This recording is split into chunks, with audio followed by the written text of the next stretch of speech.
Hi, my name's Rachel and today we're going to talk about Marxist feminist takes on SWERFs, capitalism, and labor of the intercourse nature. I can't say in the first 8 seconds of the video, so I don't want to get demonetized. In a previous video where I talked about fundies in the book, what was it? The Purity Culture 2.0 video, which I read Talking Back to, there's a fly, there he is, there, you son of a bitch. I read Talking Back to Purity Culture and I had asked you guys to put purple hearts in the comments if you would like me to do a video about, you know, work of the reproductive nature, and there were many a comment with many a purple heart, so here we are.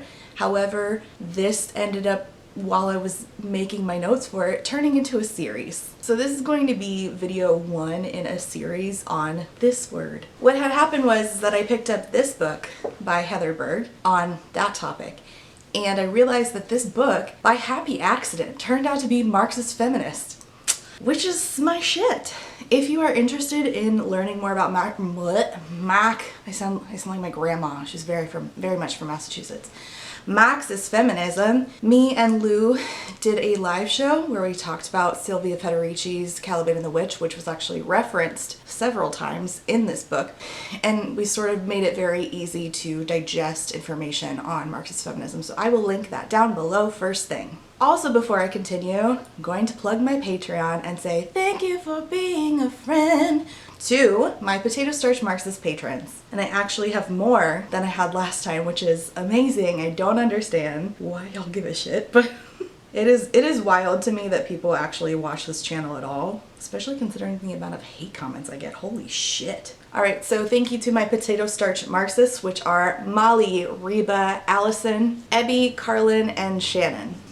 Thank you so much to all 6 of you. You're amazing. If you want to join Patreon, I do have a $1 tier, but if you want access to like voting privileges, you can join either the A Quarter Shits and Giggles or Potato Starch Marxist. If you join Potato Starch Marxist, you get a shout out in the video, as well as some other special privileges. So I also vote on like video ideas. I'm going to have patron exclusive vlogs coming because I am, by the way, little life update, I am moving next month. I am still going to be living in Tampa. We're just moving into a house. So if you would like a patron exclusive vlog where I'm going to be vlogging, you know, the move and resetting up my shelves, which the rainbow has come all undone, so I gotta fix that. If you're interested in that, feel free to join Patreon. If not, that's totally fine. I wouldn't either if I were you. I'm the worst. Just kidding. Self-deprecation is my favorite kind of humor. Okay, first let me define some terms for you. So sex work encompasses more than just porn, but you may have noticed that some kind of sex work, i.e. prostitution as it is so called,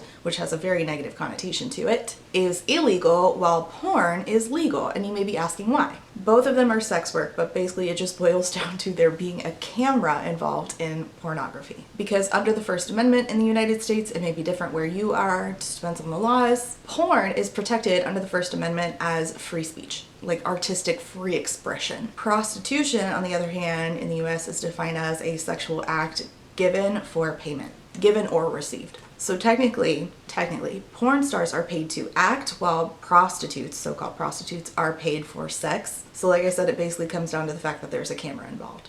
Both are demonized, but porn is seen as just sort of like dirty, whereas prostitution is seen as both dirty and criminal. I am pro-sex work. I think that sex work is work. That is the Marxist feminist take. This book dives in a little deeper beyond that. Now, there are a sect of feminists who believe that sex work should be abolished because porn, they believe, is inherently misogynistic. SWERF is what they're called, SWERF. It stands for Sex Work Exclusionary Radical Feminist, similar to TERF, Trans Exclusionary Radical Feminist. Y'all bitches are the worst. So basically, SWERFs, they believe in mainstream feminism, but they oppose sex work, saying it cannot possibly be freeing, it is inherently oppressive. You may have heard of popular SWERF feminists like Andrea Dworkin, who said the new pornography is left-wing, and the new pornography is a vast graveyard where the left has gone to die. The left can cannot have its whores and its politics too. Very dramatic, Andrea. Actually, she's dead, so she won't say that. She also says, the pornography industry is held by leftist males to be inherently radical. Sex is claimed by the left as a leftist phenomenon. The trade in women is most of sex. The politics of liberation are claimed as indigenous to the left by the left. Central to the politics of liberation is the mass marketing of material that depicts women being used as whores. However, what I like about this book by Heather Burke is that she actually interviewed sex workers. And I don't believe in taking opinions like Andrea Dworkin, because I believe in listening to sex workers when they say nothing about us without us. Sex work exclusionary radical feminism actually has a long history in the feminist movement. I'll dabble in that just like a smidgen. I don't want to go way into it. I can do that in another video. This is going to be a series on porn, so I can talk about whatever facet of it you would like me to talk about. I'm only going to really briefly touch on it today in the interest of time. In The Myths of Sexuality by Lyndon Need, Representations of Women in Victorian Britain is the long title. It states that definitions of the prostitute and attitudes toward prostitution were multiple, fragmented, and frequently contradictory in Victorian society specifically. The prostitute could be viewed as like an independent, living for herself woman, or as a person who like was down on their luck, had a once respectable life, and now is like, you know, living in the ditches, and has like reduced herself and her value by having to sell herself. So it was sort of like these two ideas held at the same time. And I would argue that that still exists today. It says that definitions of the prostitute were not discrete constructions, but were constantly competing and working across each other. So this shows that even as far back as the Victorian era, sex workers are simultaneously thought of as victims and criminals. And I want you to remember that because that's important for the point I'm going to make today. It was also, however, the case that marriage was thought of in a similar fashion. It was regarded by some as being a form of prostitution. And even like in the 17th century, enlightened thinkers thought that marriage should be based on mutual affection, and noted that that was not the case because many marriages were entered because of financial reasons. And Mary Wollstonecraft, who was the mother of Mary Shelley, who wrote Frankenstein, she was an outspoken feminist of her time. In 1792, she wrote Vindication of the Rights of Women, and she said that women could only become like truly virtuous when they attained their rights as a woman, and they could be better wives and mothers when they achieved their rights. She said, for love is not to be bought. And this continues, this comparison was made into the 19th century as well. Even in the Communist Manifesto, I know we're getting real Marxist in here today, Marx and Engels commented, and the Communist Manifesto was written in 1848, it is self-evident that the abolition of the present system of production must bring with it the abolition of the community of women springing from that system of prostitution, both public and private. So here what they were saying was they were critiquing the fact that the bourgeoisie, the non-working class, the rich family, the bourgeoisie family was built on capitalism, money. In 1894, a very popular book called Daughters of Danaus came out by author Mona Caird, in which the heroine Hadria Fullerton says, motherhood in our present social state is the sign and seal as well as the means and method of a woman's bondage. It forges chains of her own flesh and blood. It weaves cords of her own love and instinct. And she calls prostitution sort of hideous, and she calls prostitution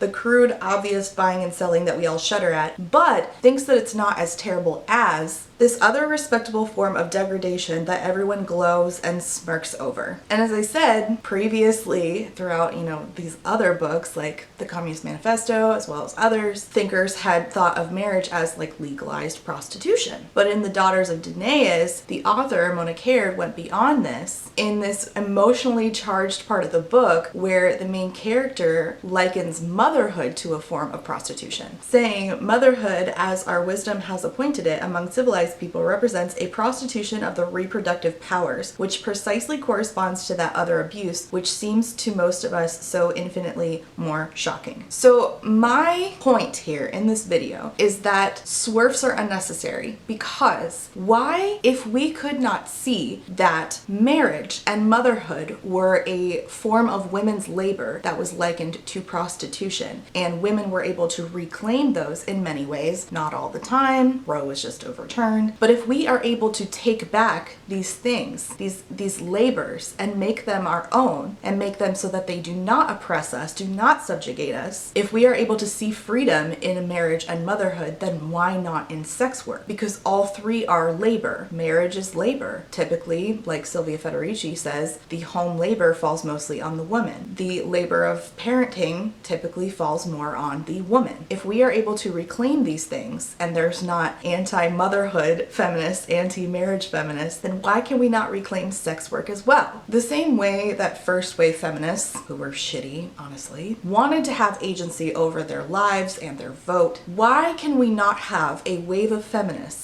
that includes views on sex work that value it as work, see it as non-oppressive when it is not, and valuing the unionization done by sex workers, which we're going to talk about a bit? Why not listen to them when they say nothing about us without us? If marriage and motherhood can be reclaimed by women, motherhood by choice is also labor, is also seizing the means of production, reproduction. Why cannot the same be said for sex work? Motherhood, freely chosen, is good. Sex work, freely chosen, can also be viewed as good. Is porn really any different than other forms of labor? For instance, in the book, there is a quote from a sex worker, and he says, "Are you going to get used?"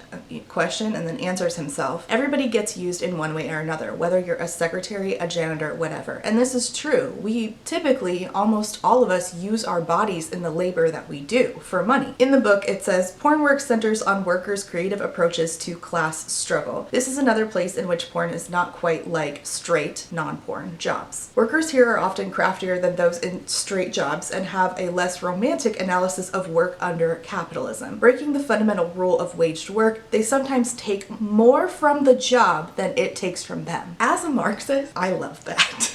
Reading this, I reimagined the reason why society and certain sects of society in particular deem this work as less than. What if the reason that porn as labor is deemed degrading, is seen as less than, is not only because it is seen by people as dirty, but also because it is inherently a place where workers are able to find ways, very creative ways, to walk all over the rules of capitalism. They are able to unionize more. They are able to control the work more than it controls them. For instance, the book says, porn performers have for decades engaged in collective action. They have formed worker groups modeled on labor unions and ones focused on education and mutual support. Porn workers intervene in more subtle ways too, manipulating the conditions of porn work to maximize earning potential. We like to see that. Resist burnout and otherwise exert control over their work lives. They develop creative strategies for navigating emotional intimacy. They figure out ways to manage managers, negotiating working conditions in an atmosphere loaded with gendered and racist hierarchy. Accessing the means of production helps performers wrest control over their working conditions. This, too, is a class dynamic. As Sylvia Federici has long argued, independent sex work is a problem for a capitalist state that hopes to compel waged straight work and free hetero sex. And it is in this way, all of this combined, that porn can be seen through a Marxist feminist lens. The book says Marxists talk about this in terms of dialectical materialism, the idea that social life is defined by ongoing conflict between workers and those who profit from their labor. A materialist analysis of porn reveals workers are as also locked in a struggle in the forces that try to make paid sex dangerous or impossible. The state, internet police, and concerned outsiders who want to end the demand for sex work in the first place. SWERFs. And also Christians. I'll get there in a second. I'd like to focus in here for a second because I think that this piece in particular cannot be understated. I have commented multiple times that I think fundy Christians and their anti-sex work moral concerns and SWERFs are two sides of the same coin. But I'd like to take this a step further and also include another group of people in this. Sex workers, particularly those who engage in so-called prostitution,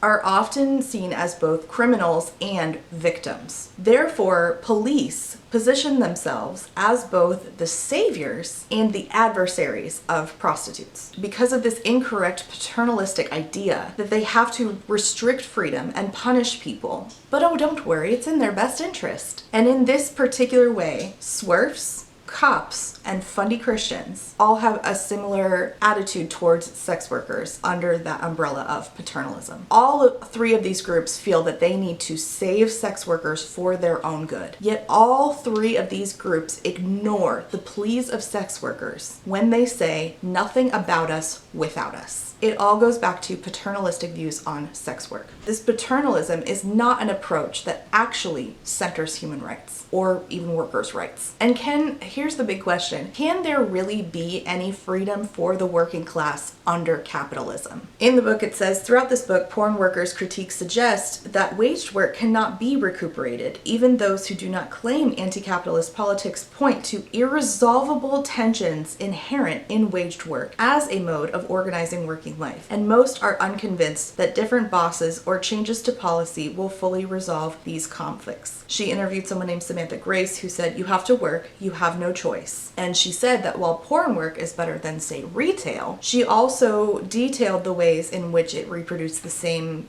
sort of harms that she experienced in retail work. In the book it says, not the least of which is the pressure to make a living in the first place. Porn work was better than retail because Grace could be her own boss, she said, but that did not resolve the basic problem with the compulsion to work. This is in line with anti-work Marxism, which maintains that what Kathy Weeks called the problem with work runs deeper than poorly designed policy or the wrong people in charge. Rather than a call for better work, anti-work thinkers advocate a radical departure from work as such. In conversation with workers who didn't want control, they wanted out, they imagine ways of organizing social and economic life that deconstruct the idea that a living is something we should earn. Tinkering with or sanding off the rough edges of work will not get us there. Here's a question we need to ask ourselves when we read something like that. Is working for a living something we really need to adhere to? Why is living something you earn? In the book it says, anti-sex work feminists, consumers, and many porn managers share the belief that money is a bad reason to have sex, and workers face pressure from all sides to make a performance of doing porn for purer reasons. As in many straight jobs, authenticity, loving the job, is a work requirement and one that can serve to extract more from workers for less. Here's what I want you to take away from that. If we are going to set standards that set up sex work as harmful and unethical labor, then the same exact standards need to be applied for all other labor. And if you're unwilling to do that, maybe ask yourself if your problem isn't really with workers' rights violations and instead stems from something paternalistic, like puritanical anti-sex beliefs. Why is being, say, a massage therapist fine, but not a sex worker? In the book it says, the power to make a living outside the wage system and to avoid unpaid heterosex is, as Sylvia Federici has long argued, central to what has always made independent sexual labor so threatening to capitalism. Capital requires the separation of the producer from the means of production through enclosure, and this is something that has to be continuously reenacted, especially in times of capitalist crisis when class relations are challenged. Internet censorship does exactly this kind of work, hardening old rules about who is in charge. Again, ask yourself, why do we set different expectations and rules for what is unethical for sex work that we do not set for other types of labor? It's important to note, the last thing I want to talk about, that as always, it's important to view this through an intersectional lens. And I appreciate that this book does that. In it says, Black, queer, visibly disabled, or fat performers may initially produce their own content because industry gatekeeping limits their access to good work, but then come to find that they can make more money under better conditions without a boss. Porn's traditional producer class of white men long relied on rigid ideas about what sells to excuse casting discrimination. But the success of direct-to-consumer scenes, OnlyFans, among them the niche productions traditional producers assumed lacked mass appeal, suggests that performers have a better sense of the market. And the book also says informal struggle is often collective work, and the creative strategies detailed in this book depend on networks of mutual aid, information sharing, and trade labor. For the most robust infra-political vision, we need Black feminist and queer of color critiques commitments to daily acts of refusal. refusal. These traditions find cracks in unexpected places and refuse a hierarchy of which ones matter most. So again, if you're going to take a Marxist feminist approach to looking at sex work, definitely